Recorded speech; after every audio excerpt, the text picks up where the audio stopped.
네, 안녕하세요. 경자입니다. 오늘은 현대기아차의 1분기 실적에 대해서 간단하게 정리를 해보았는데요.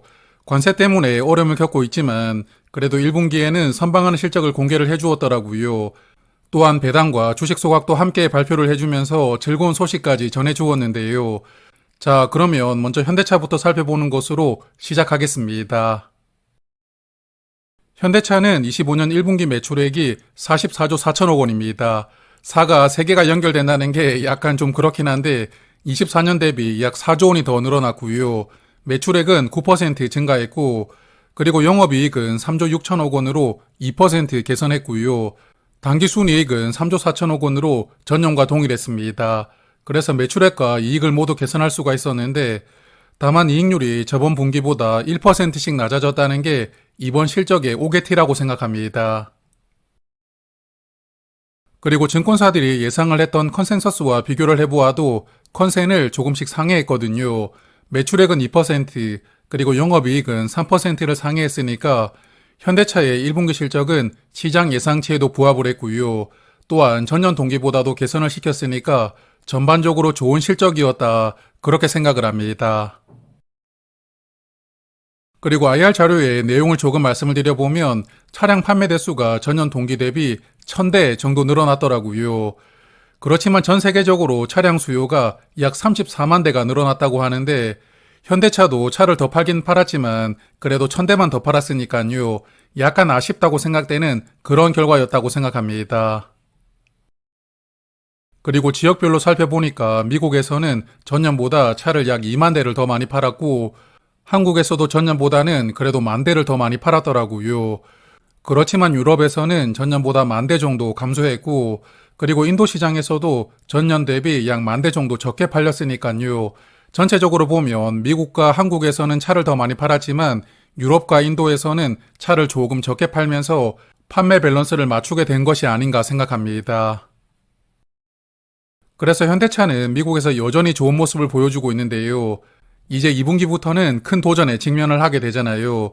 다들 아시겠지만 차량의 25% 관세가 부과되고 있기 때문에 미국의 차량 수요가 줄어들 가능성이 높아졌고요. 또한 현대차 입장에서도 이익이 축소가 될 수 있는 그런 위기가 찾아왔습니다. 그래서 어제 실적 발표를 하고 콩코를 보니까 일단 미국에서 약 3개월 정도 판매할 수 있는 차를 미리 보내놓았다고 하더라고요. 또한 부품은 더 많이 확보를 해두고 있다고 합니다. 그래서 현대차는 앞으로 미국에서 3개월간은 기존에 가지고 있던 차를 판매할 수 있는 그런 여건을 준비를 해두었거든요. 그렇기 때문에 약 2달간은 가격을 올리지 않겠다고 그렇게 선언을 하게 된 것인데 일단 가격을 동결시키면서 점유율을 최대한 유지하겠다는 그런 계획인 것 같습니다. 그래서 사실 2분기 실적에는 관세 영향이 그렇게 크지는 않을 것이라고 예상하거든요. 그렇지만 3분기부터는 재고 물량이 다 떨어질 테니까 관세를 무시하면서 차량 가격을 동결시키는 것은 어렵다고 봅니다. 가격을 일부 상승을 시킬 텐데 그렇게 된다면 미국에서 차량 구입 수요는 조금 줄어들지 않을까 생각을 하거든요. 그러므로 관세 영향이 본격적으로 실적에 반영되는 시기는 올해 3분기부터라고 보는데 여하튼 1분기 실적은 선방을 했잖아요. 그렇지만 2분기부터 발표되는 실적이 진검승부라고 생각합니다. 그래서 1분기 실적을 정리를 해보면 차량 판매 대수가 전년 대비 1000대 더 늘어났잖아요. 그렇지만 매출이 9%나 증가했는데 여기 그래프를 보시면 환율이 상승하다 보니까 전년 대비 매출이 2조 원이 늘어나게 되었고요. 그리고 비싼 차를 더 많이 팔면서 약 8,700억 원, 그리고 기타 부문에서 약 7천억 원의 매출 개선이 있었습니다. 그러므로 현대차는 한국 원화 가치가 많이 하락한 수혜를 어느 정도는 보고 있다고 생각합니다. 자, 그리고 현대차는 1분기 배당도 함께 공시를 했습니다. 1분기 배당금은 예고를 해준 대로 2,500원을 지급하고요. 우선주와 보통주 동일하게 2,500원씩 배당합니다. 그리고 1분기 배당 기준일은 5월 30일로 정해졌기 때문에 5월 28일에 보유를 해야 1분기 배당금을 받을 수가 있게 되고요. 그리고 배당금을 6월 30일에 지급할 예정이라고 하는데 예년보다 배당금 지급이 한 달 정도 늦어지게 됩니다. 그래서 이번에 배당금 지급 일정을 보면서 올해는 이런 사이클로 지급을 하지 않을까 예상을 해보았거든요. 2분기 배당은 8월 말을 배당 기준일로 설정을 하고 9월 말에 지급하고요. 3분기 배당은 11월 말에 배당 기준일을 설정하고 12월 말에 지급하지 않을까 예상을 해보았는데, 그래서 3분기까지는 주당 2,500원씩 균등하게 배당을 하고요. 마지막 기말 배당은 올해처럼 내년 2월 말을 배당 기준일로 설정을 하고 4월에 지급하지 않을까 생각합니다. 그리고 기말 배당금은 올해 실적에 연동을 하고 2,500원 플러스 알파로 지급할 것이라고 생각하는데요. 그래서 그냥 3개월 단위로 배당할 목적으로 이번 배당 기준일과 배당금 지급일을 설정한 것이 아닌가 그런 생각을 해보았는데요. 여하튼 저의 예상대로라면 1분기부터 3분기까지 배당금은 예년보다 한 달씩 늦게 받을 수가 있게 되니까 약간 아쉽기도 하더라고요. 그렇지만 분기 배당을 하는 종목이잖아요. 그것에 만족을 하면서 투자를 이어나갈 생각입니다.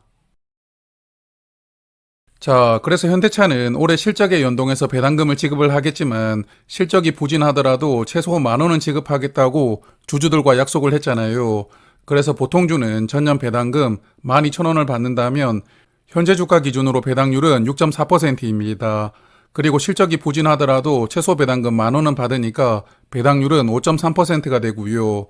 그리고 주가가 상대적으로 낮은 우선주는 배당률이 더 높은데, 이 우선주 기준으로 말씀을 드리면 24년 배당금으로는 12,100원을 지급합니다. 보통주보다 100원을 더 많이 주거든요. 그래서 24년 기준 배당률은 8.2%가 되고요. 그리고 올해 최소 배당금인 1,100원 기준으로 보면 배당률은 6.8%입니다. 그러므로 현대차의 실적에 대해서 여러 가지 우려가 공존하고 있지만, 여하튼 최소 배당금 기준으로만 보아도 현대차 우선주는 현재 배당률이 6.8%이니까요. 우선주는 여전히 매력적인 배당주라고 저는 생각을 합니다. 자, 그리고 주식도 소각을 합니다. 보통주는 466만 주, 그리고 우선주 세 종목을 합쳐서 약 138만 주를 소각하게 되니까요. 전체 발행 주식의 2.2%를 소각하게 되는데, 기존에 매입을 했던 자사주를 거의 다 소각을 시키게 되고요. 주주 환원을 진심으로 하고 있다는 것을 다시 한 번 더 증명을 해주었다고 생각합니다. 그래서 아마도 올해는 더 이상 자사주를 매입하고 소각하지 않을 것이라고 생각은 하는데요. 그래도 순이익의 약 10%를 자사주 소각에 활용한다는 게 현대차의 약속이잖아요. 그래서 내년부터는 다시 자사주를 매입하고 소각을 시킬 것이라고 예상합니다. 자, 그러면 이제 기아를 살펴볼 텐데요. 기아도 올해 1분기 매출액은 28조 원으로 전년 동기보다 7% 늘어났더라고요. 그렇지만 이익이 조금 감소했는데 영업이익은 3조 원으로 전년 대비 12%가 감소했고 당기순이익도 15% 감소했습니다.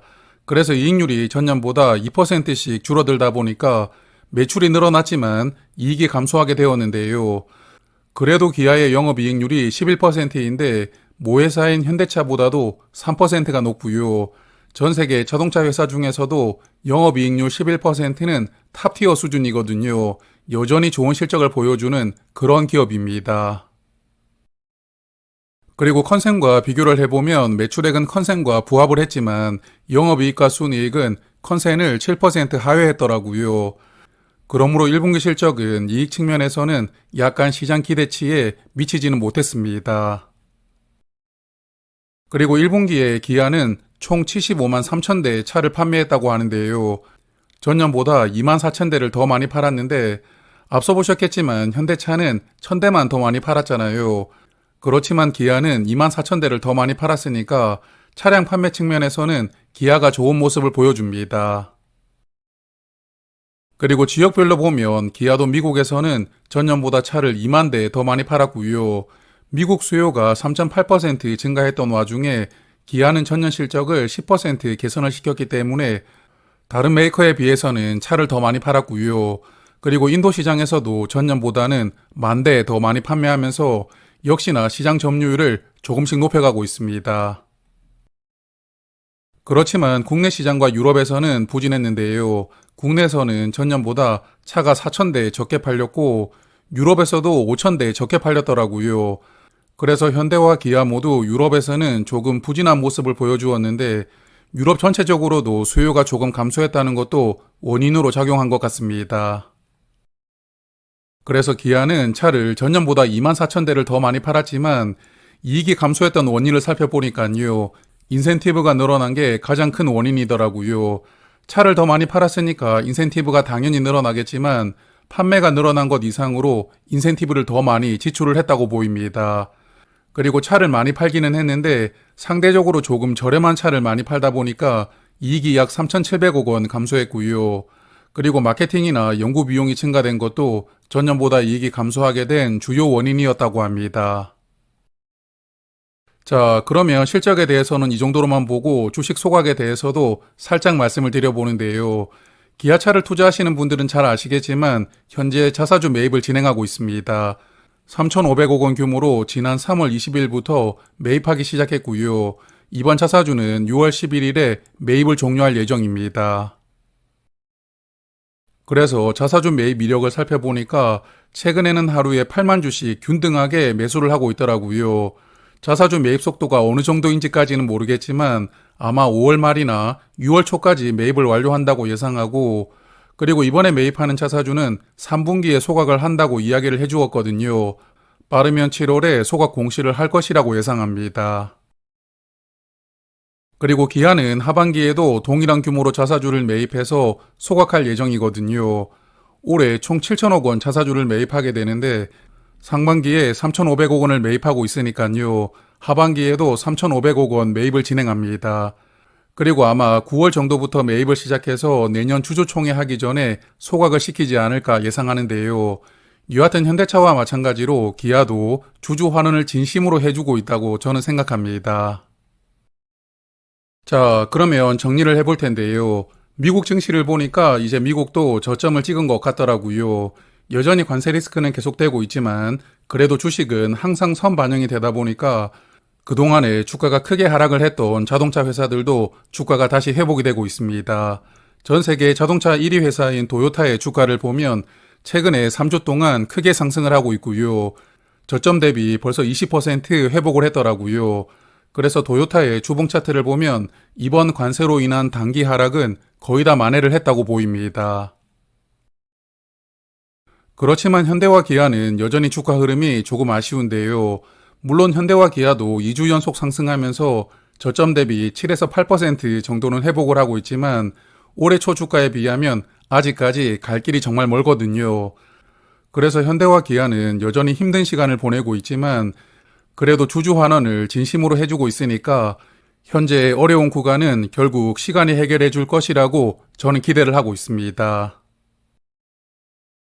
그리고 정부에서도 미국과 협상을 진행을 했고 자동차나 철강 같은 품목 관세에 대해서는 조금 낮춰달라고 요청을 했다고 하더라고요. 현재 자동차와 철강은 전 세계 동일하게 25% 관세가 부과되고 있으니까 개인적인 생각입니다만 아무리 협상을 잘하더라도 한국만 깎아줄게 이럴 가능성은 희박하다고 생각을 하거든요. 그렇지만 25% 관세라는 저점에 대해서 먼저 주가에 반영이 되고 있으니까요. 이제 약간의 긍정적인 뉴스만 나온다면 현대 기아차의 주가에도 긍정적인 영향이 충분히 반영될 수 있다고 생각합니다. 자, 그러면 현대 기아 주주분들 어려운 시간 슬기롭게 극복하시고요. 남은 한 해 좋은 투자로 자산 많이 늘려가시길 바랍니다. 고맙습니다.